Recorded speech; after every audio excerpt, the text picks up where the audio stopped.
has sent me some material about you pawning 19 firearms at Easy Pawn, and they have it authenticated with leads online, and it's a bunch of different kinds of firearms, and you did 2 transactions, I think, in July, and the rest of them on the 5th and 6th of September. Yeah, that's correct, Jim. And I don't personally understand the significance of that, why that's considered such hot potato. But well, I don't either, Jim.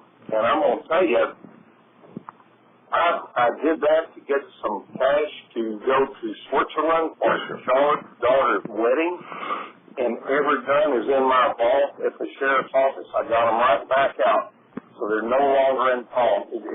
There's nothing unethical, nothing wrong with it.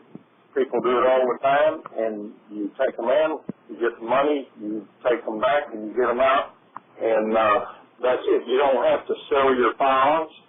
It's like any collateral, like a car. Like you take a loan out on your car, you got it paid for, and you pay it back off. It's plain and simple, Jim. And I know these. Let me tell you something, Jim. yes, sir. There's a force out there that is dead set on destroying me and this sheriff's office, and it's really sad. We're doing raids on dope dealers and thugs and killers every week. We did one yesterday. We locked up 30 horrible thugs. Some quick cash to go to Switzerland, where Charlotte's daughter got married. When I came back, got the money and got them out. They're all in my office. Every one of them was my guns. And for somebody to make a deal out of that and try to do some harm to somebody for that is despicable.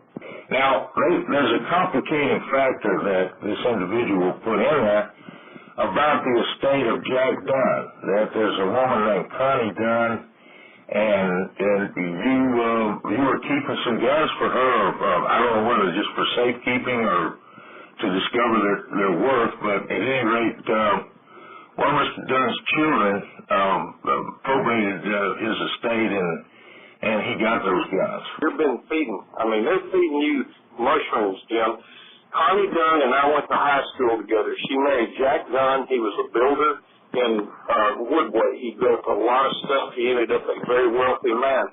But he had tons of guns, over 100 guns, and she's sitting there, widowed, with all these guns. And she asked me if I would appraise them for her so she would know what she had.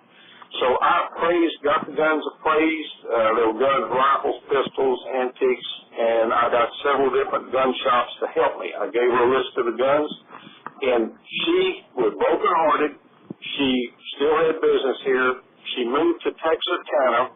She didn't have any place to keep them, and so I stored some of the guns in a safe, and then when she moved to Texarkana, she's married up there now. I bought a few of the guns from her that Jack had left her, and her stepson, Larry, got everything else. And I had nothing to do with it. But to her, I returned them to her. She wanted me to keep there was a full automatic, and so she didn't have a place to keep it. So I stored it where it would be safe in a vault in the sheriff's office. So then when the paperwork came in, he had to transfer it with ATF to his name in order for him to take possession of the gun, which was rightfully his. But I talked to ATF about it. They told me that I could keep it. And so when he came to my office and brought the paperwork, I handed him the gun and got a receipt for it. That's plain and simple. Yes, sir. That was good. And I knew her husband, and I was trying to help her, and that's what it was. She's sitting there with a lot of guns, didn't know what to do with them. And so I helped her out, and that's how it happened. And I'm in disbelief about this, but I know where it came from. Wrong dirt that somebody's trying to throw up there. It doesn't have anything to do with anybody.